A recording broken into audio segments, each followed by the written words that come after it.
What was your 2020 season like as you were one of the handful of big-time players who opted out of the season? What was Man, that it like? was full of work and film work. We was grinding every day, watching college football and watching NFL. So I think this is like the most I ever watched football during the football season. What were you watching? What film were you watching?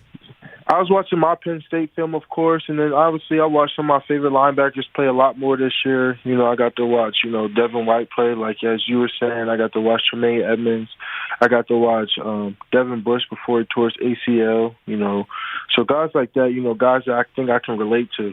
So are you as good as those guys? I'm not going to sit here and say that, but, I think I got the potential to be as good or better. And so, why? Why do you feel that way? I'd love to hear this sort of stuff. Go for it.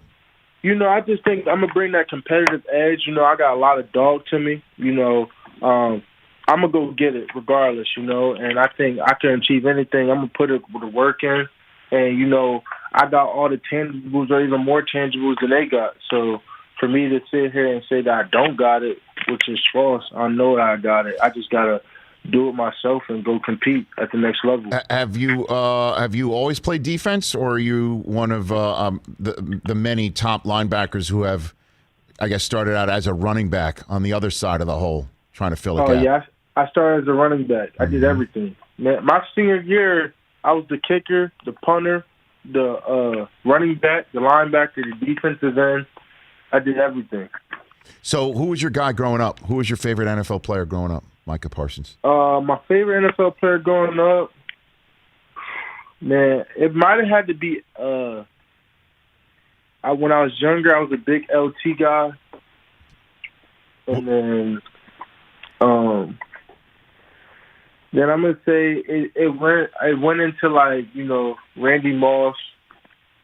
So I kind of actually I'm just stay with Randy because I always watch him. He's like, I don't need to warm up. So I always had that mentality.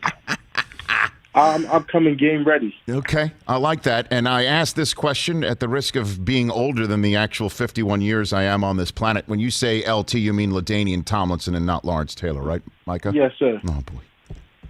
There was an LT before Tomlinson, and he plays a similar level of football, I mean, in terms of 3 levels of defense that you do, right, Micah? Of course. Okay, just wanted to make I had to ask. I just really had to ask. And I love the way you're like, of course. I love it. So who was your favorite defensive player growing up? My favorite defensive player? I love Ray. Ray was a monster. And then, obviously before he retired, I love Luke. Luke Kuechly was just different. No doubt about that. Have you ever had a conversation with Ray Lewis, Micah Parsons? No, never. Would you like to have a conversation with Ray Lewis, Micah Parsons? Of course. Okay. There's another, of course.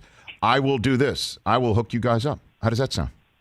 Sounds terrific. It would be my pleasure to do that because he knows that position and he knows about what beats inside and he knows about how that position and what beats inside is the heartbeat potentially for an entire team, an organization. Like you can lead from that spot for not just the men around you in the huddle, but for every single human being that puts on a uniform that day or comes to work in that building. That's a fact. A fact. He was one of the greatest leaders and greatest players to ever do it. Hey, you watched all the way to the end. Thanks for that. Watch more right here.